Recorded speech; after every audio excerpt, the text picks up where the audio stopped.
บุว่าเพิ่นสิให้หรือเปล่าให้เนาะให้เนาะแต่ มื้ออื่นเขาจะเปิดแล้วมื้อนี้กะเก็บงานวันที่15อ๋อเอาเปิดแต่14 15 2มื้อข้อ16อ๋อ16ก็น่าจะมื้อสุดท้ายเนาะ16มื้อสุดท้ายนี่พี่น้องป้าตัวอันเหลียวหน้ามาดูหน่อยนึงถ่ายรูปคลิปโอ้คักหลายบรรยากาศดีแฮงพี่น้องนี่เบิ่งบรรยากาศบ้านพนยางนี่อีกแล้วเอ้าคนบ้านเดียวตัวนั้นไอ้ไปดูอยู่บ้านเจ้าก็ได้แต่ว่าไอ้บ่ดังปานใดก็เลยอาจจะบ่มีผู้ฮู้มื้อใดเปิดเต็มโตไอ้มื้ออื่นเนาะครับเชิญชวนพี่น้องเชิญชวนโอ้ยังมีแผงหน้าอีกเหมือนบ่นี่อ๋อสู้สิเอาแน่นเบิดหาดนี่เลยนี่เนาะ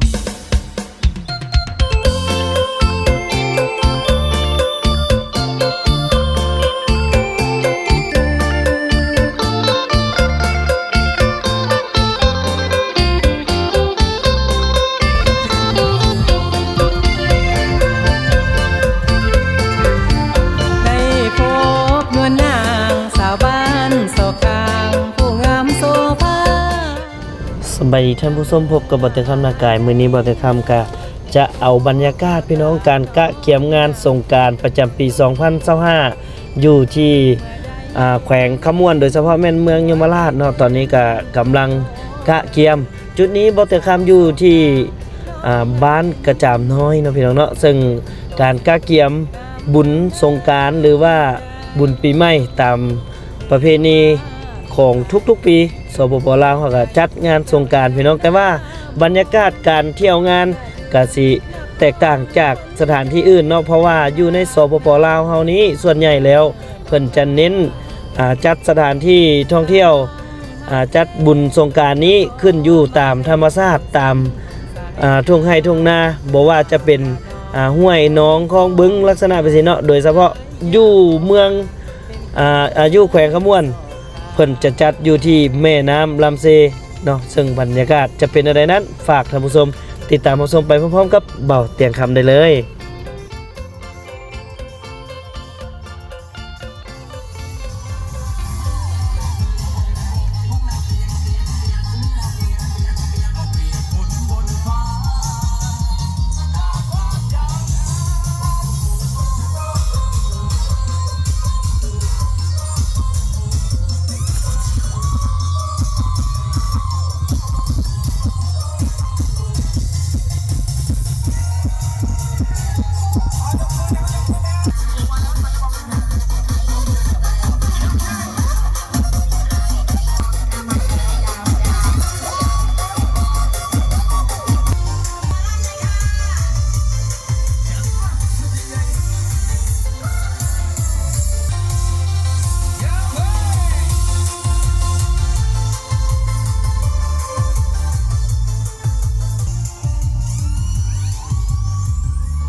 อันนี้ก็เป็นสีสันบรรยากาศ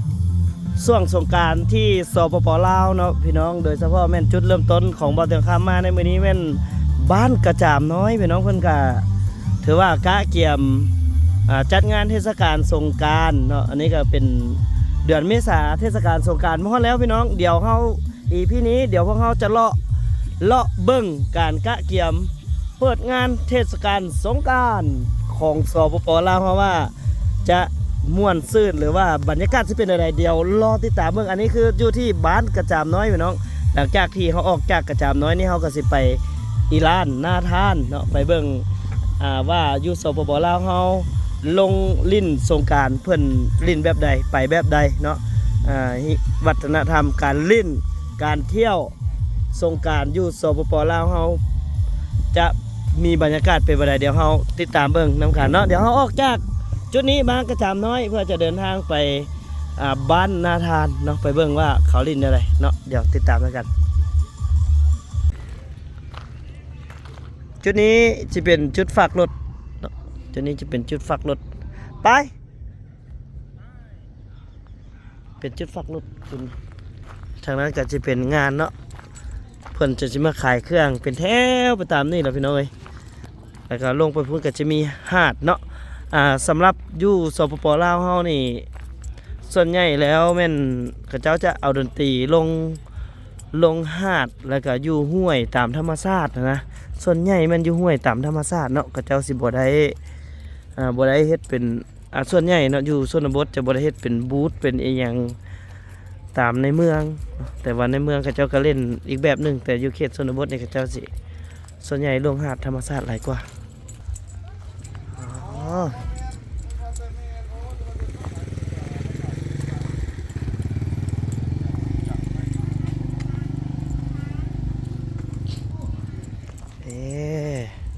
น้องน้อยขายแนวไหนลูกเจ้าเอาเงินมาแล้วเอาน้ำอ้อยเข้าไปแม่นบ่บ่แม่นบ่แนวใดสั่นขายแนวใด จอกห้ากับจอกสิบ จอก5กับจอก10 จอก15กับจอก10เมื่อกี้ยังมีจอก5อยู่ซื้อแนวใดถามซื้อก่อน ซื้อบี ซื้อบีโอ้ขายนี่เอาให้แม่บ่หรือว่าเอาเอง ให้แม่ โอ้คือบ่เอาเองเดี๋ยวลอยเด้อลอยไว้มาเอาจอก 4,000 จอก 4,000 มีบ่ บ่มี เอามีจอกเท่าใดซั่น มีจอก10กับจอก15เอาจอก10ก็ได้บ่สุกมาล้มผู้สาวน้อยกันจอก 10,000ซื้อน้ำอ้อยก่อน จับจอก โอ้เอาจอกเดียวเนี่ยนะบ่ซื้อให้ไผดอกแต่สิซื้อให้ซื้อให้23มา3เลย 3จอกเลย 3จอก ถ้าซื้อให้ต้องบอกจอกน้อยต้องบอกจอกง่าย จอก 10,000 ๆรายย่อ เนาะอันนี้ก็จะเป็นมื้อกะเกี่ยมงานพี่น้องมื้อนี้แม่นวันที่13เมษายนเนาะก็เฮาก็มาเบิ่งเพิ่นกะเกี่ยมงานอยู่หาดบ้านไห้เนาะก็สิเป็นหาดดังอยู่ในเมืองยมราชล่ะจุดที่คนมาท่องเที่ยวหลายเนาะมื้อนี้บ่เตียงบ่ได้มาหาดบ้านไห้2 ปีแล้วพี่น้อง2 ปีที่บ่ได้มามื้อนี้ก็เลยตั้งใจมานำเสนอก่อนที่จะเปิดงานเต็มโตก็เลยมาเบิ่งว่าเพื่อนห้างหากะเกียมไปฮอดซะแล้วเดี๋ยวเฮาไปเลาะเบิ่งพี่น้องเลาะเบิ่ง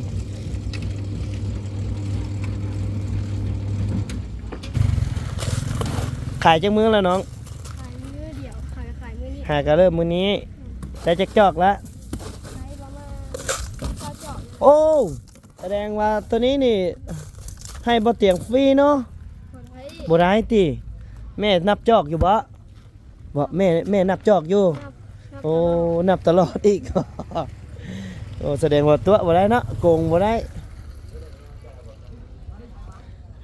ซื้อซอยน้องๆคนขยันพี่น้อยแม่นบ่เฮือนในบ้านนี่นั่นเห็นบ่เฮาเคยมาเพิ่นเป็นหมู่กันกับน้าบ่าวเฮาแม่นบ่น้าบ่าวล้อมพอเสี่ยวเจ้าบ่อยู่บ้านสร้างฮะเจ้าบ่ฮู้แม่นบ่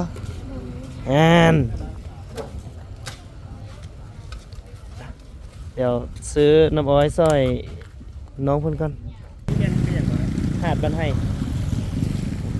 เขาเบิ่งอยู่เบิ่งบ่เตียงอยู่เนาะ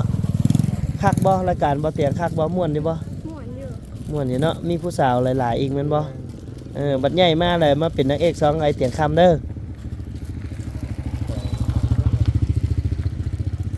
น้องเพิ่นเบิ่งอยู่ได้เป็น FC อ้าว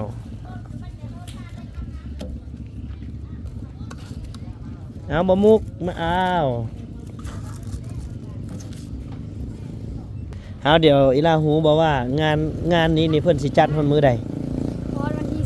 16อ๋อวันที่16มื้อสุดท้ายอ๋อเอามาเด้อท่องเที่ยวพี่น้องเริ่มแล้ววันที่13หาวันที่16เนาะก็13 14 15 16ก็4มื้อเนาะ4มื้อแล้วเพิ่นก็จะปิดเนาะเอาไปก่อนเด้อน้องล่ะ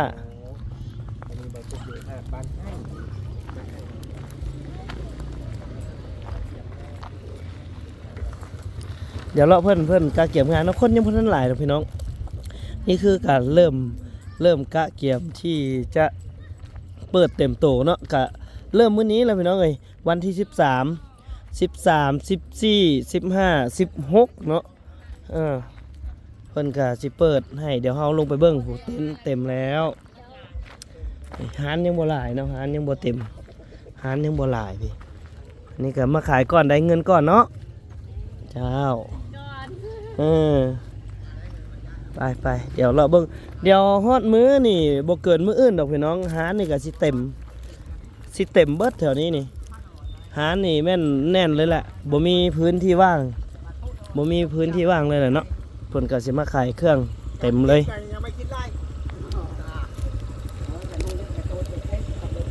ตัวมันเป็นโทษกันดิขับรถเข้าคุกเข้าเจ็บมือนี่เอามาเงินนะ ใจนะเมื่อกระจายให้นางเงินฉันนะ เอาจ่ายกันจ่าย เธอใจก็ไปจ่ายเดี๋ยวนี้ ตอนลม จ่าย น้ำ กระ ชา จาย ว เอาเลยนี่ บ้านนี้สิกินเบิดบ่บ้านนี่ จ่ายก็ได้ เนาะเห็นผู้จบผู้งามเลยอยากซื้อสร้อยรถเนาะโอ้เบิ่งผมรู้พุ่นน่ะลูกค้าปาดตัวหลายแท้สุพ่อเจ้าจังได้ขายดีเนาะล่ะ ได้ขาย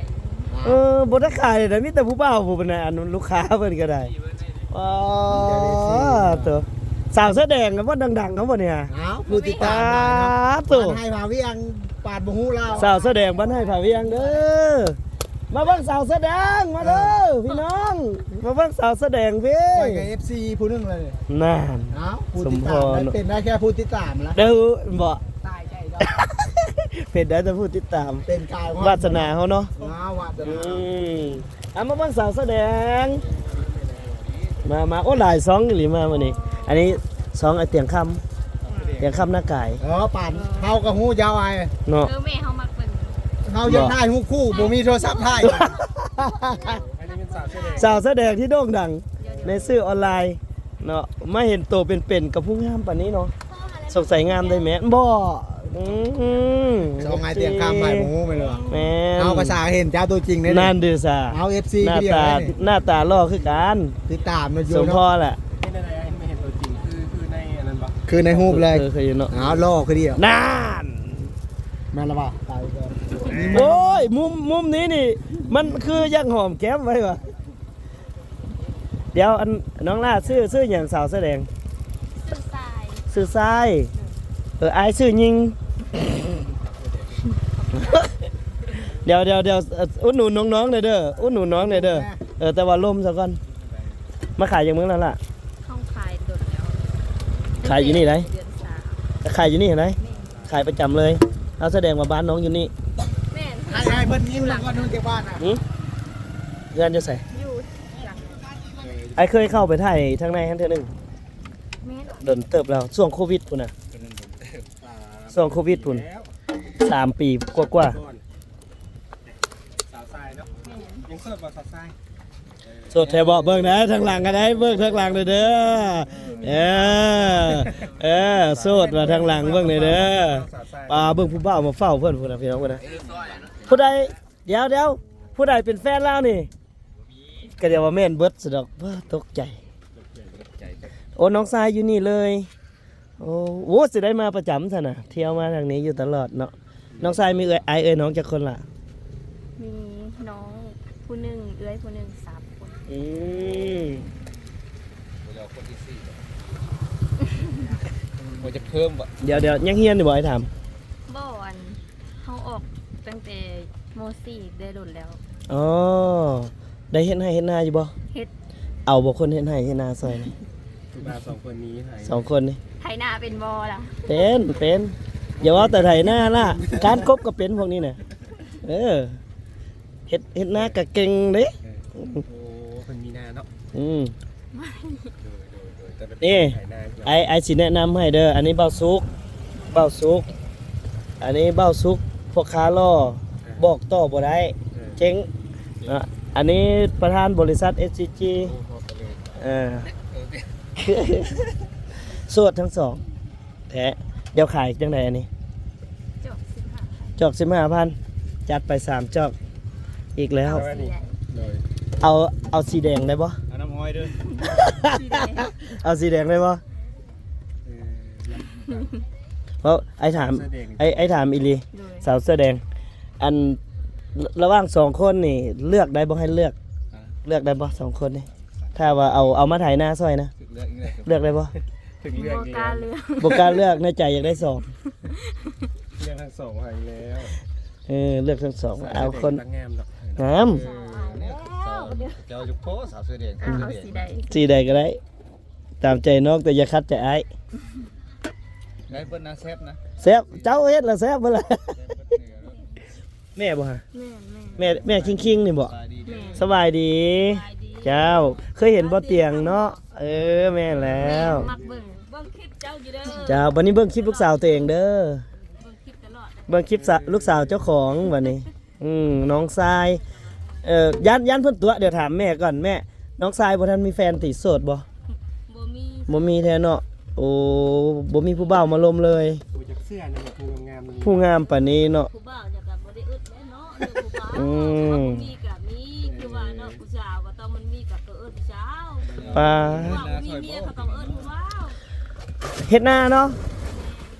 เดี๋ยวสิแนะนำอันนี้แหละไถนาเป็นอยู่นี่บ่มุก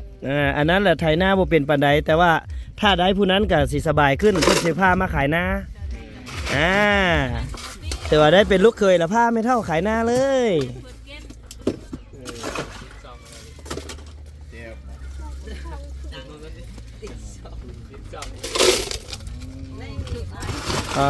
เป็น ดอกกระยาดอก โอ้ยสงกรานต์เป็นตาฮักแต่แพงแท้ป้ายืมไปอันเลาะหาดนี้หน้อยหนึงได้บ่นี่ลูกสาวนี่เอาปั้นน้ำปั้นแล้วเฮาบ่กินกันแล้วดอกป้าไว้นี่มาแล้วยังกิน เพราะว่ายืมลูกสาวเพิ่นไปละไปได้อยู่บ่ล่ะสละเวลาให้อายจัก10 นาที ลงนี่อ่ะ แม่น ได้ สงสาร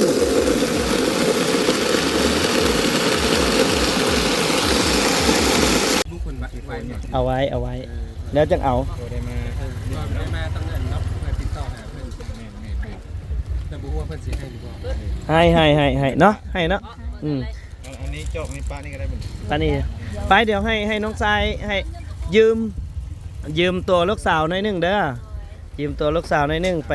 พาไปแนะนำเบิ่งโอ้ยสุดนี้เลยล่ะสาวแสดง เราก็ยังสาวอยู่ ไปใส่ส่ง อย่าใส่เคลื่อนลายสงสารหัวใจอ้ายเน่ใส่อีกเดี๋ยวให้เพื่อนไปแต่งตัวก่อนพี่น้องเดี๋ยวเราสิเลาะเบิ่งโอ้ยเบิ่งเทศกาลไหมบ่มุก น้ำมาซะอันนั้นคนแรกเฮานี่ คุณน่ะ ซะคนแรกของเฮานี่ กำลังการเลย บ่ธรรมดาเด้อสิบอกให้มื้ออื่นสิม่วนมื้อนี้นี่หากันเริ่มเพราะว่าคนขายเครื่องยังบ่หลาย เริ่มกำลังนะพี่น้องเนาะ กำลัง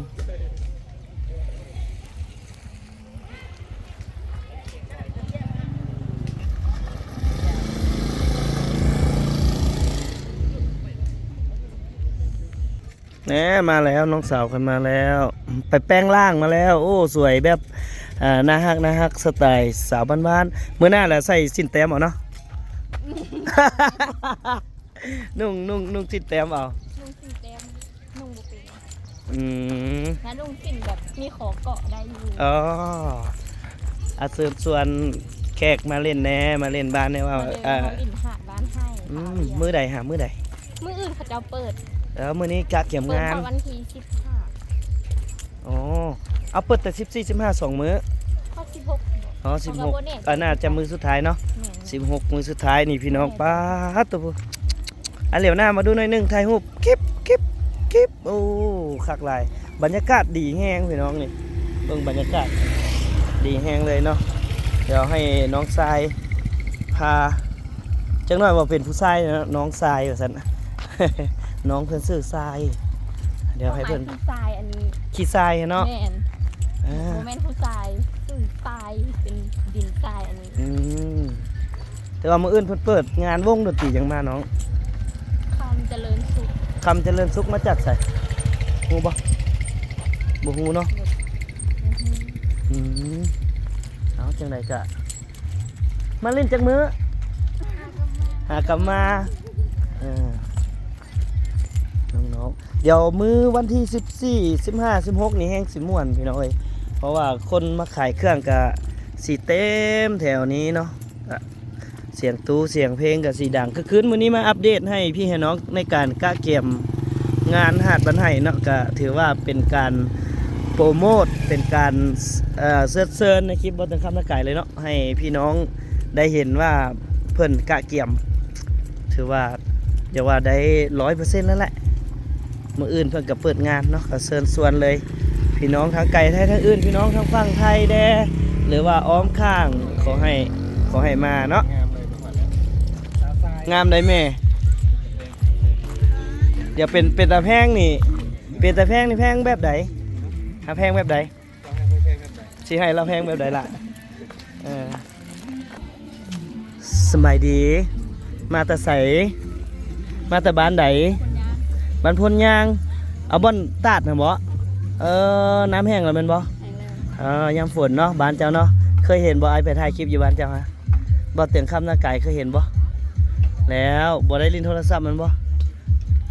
เข้าไปตามหน่อยเด้อเตียงคำหน้าไก่นะโอเคบ๊ายบายนะบ๊ายบายนะ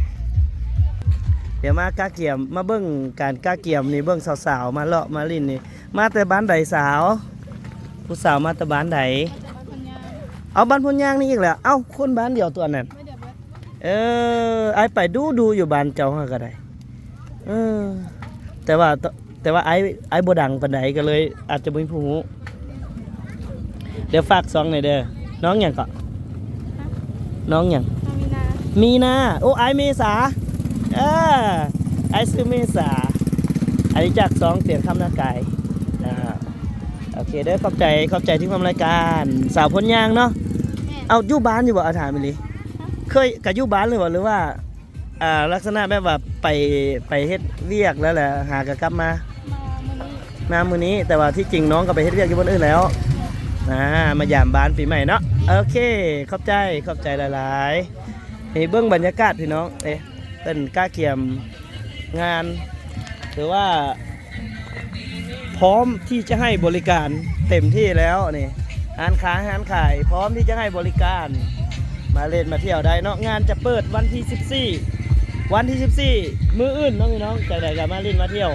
หาดบ้านให้ผาเวียงสบายดีเจ้าเริ่มแล้วงานเริ่มแล้วเนาะอย่างแค่นี้ก็พร้อมที่จะให้บริการเสียงเพลงพร้อมจะให้บริการแล้วนี่สาวๆก็มีนี่วงดนตรีก็มีพี่น้องนี่วงดนตรีคำเจริญสุขเดี๋ยวมาเลาะเบิ้งวงดนตรีจังหน่อยนึงมาเบิ้งวงดนตรีคำเจริญสุขเมื่ออื่นนี่พร้อมให้บริการแน่นอนเนี่ยเนาะหาดข้าเจ้าจะมาลิ้นหาดแบบซี่แหละพี่น้องข้าเจ้าจะมักมาลิ้นแบบอยู่ลาวเขานี่มาลิ้นหาดแบบซี่นี่วงดนตรีจัดสุดใหญ่เลยเดี๋ยวเรามาเบิ่งเครื่องเสียงเพื่อนว่าพร้อมให้บริการพี่น้องสำใดเนาะไหนบอตอมมาท่าละผู้ใดเจ้าของวงนี่บอเจ้าโอ้นี่เพิ่นกำลังกาเกี่ยมงานพี่น้องเกี่ยมความพร้อมถือว่าหาดบ้านไห้นี่ทั้งวงดนตรีสบายดีอันนี้มาอัปเดตให้พี่น้องได้เกี่ยมความพร้อมมาเต็มที่มื้อใดเปิดเต็มโตไอ้มื้ออื่นเนาะครับเชิญชวนพี่น้องเชิญชวนโอ้ยังมีแผงหน้าอีกเหมือนบ่นี่สู้สิเอาแน่นเบิดหาดนี่เลยนี่เนาะว่า2 ปีแล้วบ่เตียงบ่ได้มาเนาะปีนี้ตั้งใจมาเปิดงานเพื่อเชิญชวนแขกมาลิ้นมาเที่ยวหาดบ้านไห้พี่น้องจากวงดนตรีคำเจริญสุขเนาะถือว่าเปิดจักมื้อเพิ่น4 มื้อ13 56มื้อนี้นี่เนาะบอกมื้ออื่นมื้อนี้12มื้ออื่น13 13 14 15 16โอ้4วันเต็มที่เลยพี่น้องมาโลดเดี๋ยวไว้มือเปิดบ่เตียงสิมาจักมื้อหนึงเด้อสิมาเยี่ยมยาม เจ้าเดี๋ยวสิพาทีมงานมานำเสนอเพื่อแขกคนเอาขอบใจไอ้เพิ่นหลายๆขอบใจเอาเชิญชวนพี่น้องวันที่13 14 15 16เพิ่นก็จะกะเกี่ยมแล้วเนาะให้บริการให้ความบันเทิงพี่น้องนักท่องเที่ยวมาบ่ได้ตากแดดพี่น้องนี่มีผ้ากันแสงให้เนาะแล้วก็เพิ่นก็เปิดน้ำให้มีความซุ่มเย็นอยู่ตลอดเนาะหรือว่าท่านใดที่อยากลงลอยน้ำนี่ก็ได้เลยนี่หาดพอดีลิ้นเลยเนาะเดี๋ยวพาไปเบิ่ง ดี๋ยวพาไปเบิ่งบรรยากาศพี่น้องสงกรานต์ที่สปป.ลาวโดยเฉพาะหาดบ้านไห้เมืองยมราชแขวงขม่วนเนาะผู้ใดที่อยากเดินทางมากะถ้าพี่น้องทางฝั่งไทยก็สามารถเดินทางมาได้ทางด้านนครพนมอาจจะนั่งเรือแล้วเช่ามอเตอร์ไซค์เช่ารถจักรมาก็ได้หรือว่าเอารถตัวเองข้ามขวามิตรภาพไทยลาวแห่งที่3เนาะมาเล่นหาดบ้านไห้ได้หาดบ้านไห้ห่างจากตัวเมืองท่าแขกประมาณ70กิโลพี่น้องมาทางเลขที่12เนาะก็ห่างจากตัวเมืองท่าแขกหรือว่าตัวเมืองยมราชถ้าตัวเมืองยมราชนี่ก็สิประมาณ20ไป30กิโลเนาะมาเล่นมาเที่ยวได้พี่น้องทางฝั่งไทยก็ข้ามมาได้เลยเนาะทางด้านนครพนมไกลสุดเนาะนี่พี่น้องเพิ่นจะเล่นกับธรรมชาติแบบนี้โอ้คักแฮงพี่น้องนี่เพิ่นก็เริ่มแล้วเพิ่นจะเปิดเป็นทางการในมื้ออื่นเนาะมื้ออื่นเปิดเป็นทางการมาเบิ่งน้องๆนี่มาแต่ใส่เด้อเดี๋ยวเฮาเลาะเบิ่งกันเด้อเดี๋ยวเฮาเลาะเบิ่งสบายดีน้องสาวสบายดีเบิ่งผู้ใดอายแห้งท่ายเลยผู้ใดอายแห้งท่ายมาสบายดีไอ้กอนมาแต่บ้านไหนบอกมาบ้านเนี่ยของหาดซ้อนโอ้มาตั้งหาดซ้อนไปเดี๋ยวเลาะเบิ่งอีกนี่เลาะเบิ่งพี่น้องนี่ตะลุยเบิ่งน้องๆมาเล่นมาเที่ยวโอ้ยบรรยากาศดีแห้งแบบนี้แหละเชิญเลยเนาะบ่ต้อมพี่น้องทางฝั่งไทยข้ามมาทางขวามิตรภาพไทยลาวแห่งที่3สบายเนาะมาเล่นมาเที่ยวมาเบิ่งน้องๆสาวลาวเต็มเลยพี่น้องอ๋อตัวบรรยากาศนี่สงกรานต์หาดบ้านไห้น้ำแบบใสเย็นดีขนาดเลยสุดยอดนี่สบายดีมาแต่บ้านไหนฮะอ๋อบ้านท่าโจรเอ้ามีพระเอกอยู่บ่โอ้ยันท่าตะโจรนะอันนั้นมันบ่อันนั้นบ่พระเอกฮะแม่นบ่ล่ะพระเอกมันบ่พระเอกในใจบ่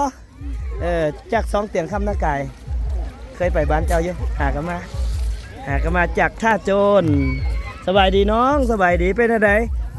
ปีนี้เตรียมความพร้อมมาเต็มระวงเต็มที่บ่เตรียมปีผู้สาวนะบ่จากท่าโจรบ่ไอ้กับท่าโจรเนาะเอาขอให้มีความสุขม่วนเด้อน้องๆเด้อไปพี่น้องเดี๋ยวมาเบิ่งทางนี้นี่ก็โอ้หลายสุดยอดเลยเนาะกับธรรมชาติบ้านเฮาพี่ตัวเบิ่งนี่พี่น้องผาเห็นน้องๆโอ้สุดยอดงามลาย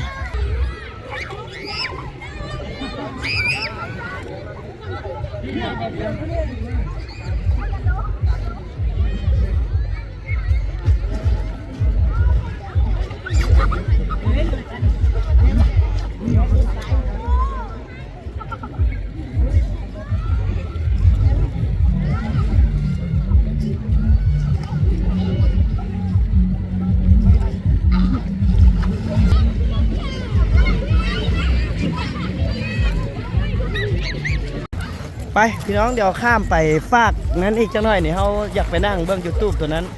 จังหน่อยนึงบรรยากาศดีแห้งเนาะเซินส่วนเลยเนาะพี่น้องเนาะน้ำไหลใสดีเย็นสบายเลยน้ำนี่เย็นสบายเนาะมาเล่นมาเที่ยวได้สบายดีน้องๆสบายดีมาตะบ้านไหนท่าโจรอีกแหละคือหลายคนแท้ท่าโจรฮะว้าเบิดแก๊งเลยบ่โอ้โหวัยรุ่นบ้านท่าโจรสุดยอดเลยเห็นปะน้ำบริเลิกเลยพี่น้องน้ำบริเลิกเนาะ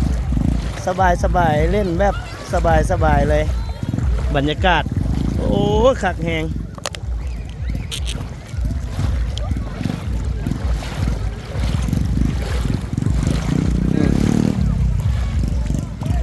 เดี๋ยวพาเลาะเบิ่งทางนี้จักหน่อยหนึ่งเนาะ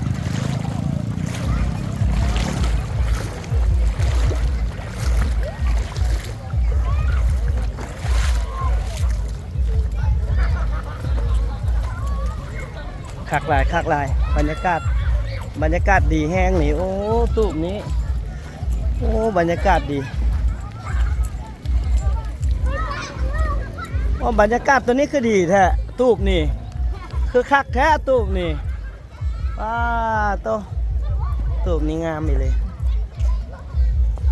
ไปเดี๋ยวขึ้นไปเบิ่งทางนี้ตื้มอีกคือน้องพี่มีผู้สาวมาลักลีพี่อีกพี่น่ะป้าโตโอ้อยู่มุมนี้ส่องลงไปพระคักเนาะลองโดดนู่นล่ะโดดเดี๋ยวมาตะบ้านไหนบ้านหนังบ้านหยังฮะสาวหน้าแดนสาวผู้ไทยสาวผู้ไทยหน้าแดนโอ้สาวหน้าแดนก็มีผู้งามเนาะอยู่บ้านน้องแห้งงามหลายกว่านี้ที่บรรยากาศพี่น้องนี่ก็ผู้สวยๆงามๆเนาะลูกกับเจ้าเลี้ยงดีกันนะไปเดี๋ยวเลาะบางอีกโอ้ยไอสมมติว่าไอให้น้องกินเนี่ยเคยกินบ่ฮะซื้อระบบยากเดี๋ยวนี้ฮะแท้เลยนี่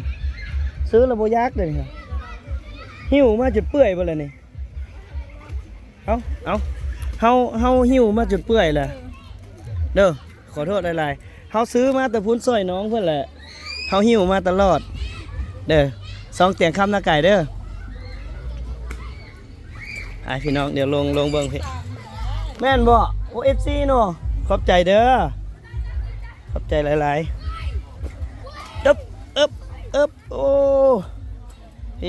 น้องค่อยมาอยู่พี่โอ้สองผู้เบ้าเอามาเสื่องไว้อยู่พี่เนาะสองให้เขามาอยู่บนแผ่นเลยเดี๋ยวจะถ่ายรูปให้น้องคนหน่อยนึง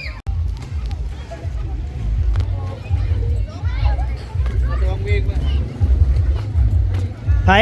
ฮัลโหลสบายดีไอ้จัก2 เตือนคำนาไก่เด้อคันผู้ใดบ่เคยเห็นกะบ่เห็น ใส่อ๋อนี่บ่เบิ่งเสร็จแท้สบายดีสาวบ้านใดโมละสาวบ้านใดพูนแซดอยู่ใส่พูนแซด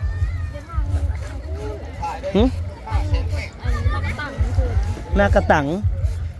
บ่เคยไปพูนแซดงามบ่บ้านพูนแซดงามบ่ผู้สาวงาม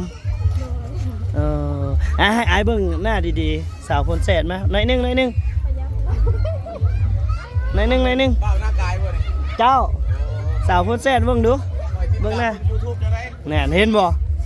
ไอ้กระดังอยู่ซะเนาะพี่ FC สบายดีพ่อแข็งแรงติดตามอยู่นะพ่อเนาะติดตามอยู่ได้มื้อนี้มานำเสนอร่างกายมาบ่นี่เจ้ามาบ้านให้มาเวียงเด้อแม่นเจ้าภาพบ้านให้มาเชิญชวนแขกให้บ้านเจ้าถือให้บ้านให้มาเวียงเจ้าถือว่ามื้อแรกนี่ลงคลิปให้ FC ได้ฮู้ว่ามื้ออื่นเปิดงานเจ้าเอาเชิญชวนเลยเชิญชวนพ่อแม่พี่น้องเชิญเด้อบ้านให้เด้อหาดบ้านให้พะเวียงเฮามีวงดนตรีวงอันนี้แหละเนาะทั้งอัดด้านนั้นเดินใจลงมาวงดนตรี FC หลายแล้วม่วนเนาะมีนักดองมีแดนเซอร์หลายมาเชิญบ้านให้เอาโอเคผู้สาวมาเที่ยวกันหลายได้พี่น้องนี่เห็นบ่นี่แม่นโหผู้สาวมาเที่ยวกันหลายเนาะนี่โอ้เกือบหัวต่ำนี่เจอตัวเป็นๆเลยเนาะเจ้าเนาะน้อยๆล่อๆอยู่เนาะว่าจังสันไปเนาะทำมันสวยเจ้าเอาพี่น้องพี่อันนี้มาจากใส่ก่อนฮะวังเวียงสาววังเวียงสบายดีสาวบ้านไหนล่ะบ้านไหนบ้านพลแก้วอันนี้โอ้ไอ้ไปคือโบเห็นไป10 เทื่อแล้วหาเขาออกแก้ถ้ำมาเพาะดูหลีอยู่ถ้ำหมุนอะไรโอ้ไปอยู่ไทยเป็นสาวไทยบ่ คุณมานานหรือยัง มาเมื่อวานหมาไม่เห่าเหรอ หมาไม่เห่าบอพี่เอาห่วงมาไกลๆอันนี้หน่อยนึงไว้ไอ้ที่สัมภาษณ์นี่ไอ้ลงบ่ได้ไอ้ยันไอ้ถืออันนั้นมาตัวเดียวไอ้วินาเปลี่ยนเอาพี่นะเอ้ยบางกับยุ่ลุ่มก็ได้ไปบ่เห็นนอกสำนักไหนมาน้องซื้อหยังวันนี้มาไกลๆไอ้เด้มาไกลไอ้เด้เห็นว่าไปอยู่ไทยมากอะมาไกลๆไอ้เด้หรือว่าลืมนุ่มลาวเบิดหรือบ่เขาไทยยังบ่ซัดอยู่ไปเฮ็ดหยังอยู่พุ่นล่ะขายข้าวเปียกคือบ่ขายก๋วยเตี๋ยว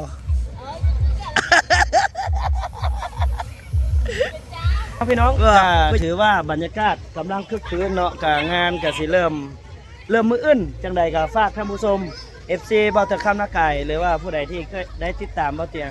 ก็มาลิ้นมาเที่ยวได้บ้านให้ผาเวียงเนาะกำลังคึกคืนเลยน้องๆมาลิ้นหลายน้ำใสไหลเย็นเนาะแล้วก็วงดนตรีใหญ่การค้าการขายเครื่องของอยู่ของกินเพียบพี่น้องมื้ออื่นนี่คนหลายแน่นอนเปิดเป็นทางการเนาะวันที่13หาวันที่16วันที่13หาวันที่16พี่น้องใครสะดวกมื้อใดก็มาให้ได้มาเล่นบ้านให้ผาเวียงนำกันนะพี่น้องเนาะอันนี้คือสาวๆมางามแหงเนาะสวยงามสำหรับอีพีนี้มาเตียงขอลำลาไปเพียงเท่านี้ก่อนเนาะพบกันใหม่อีพีหน้าขอบใจละลายไปก่อน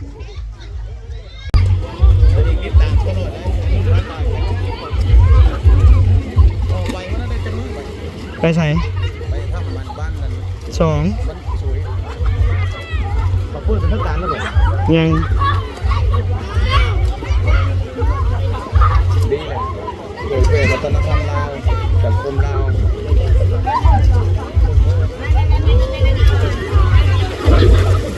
เมื่อกี้เนี่ยต้องบ่ได้แห่งไหนนี่ไม่แค่นั้นนั่นเองประชาชนมันต้องเสียหมดโลด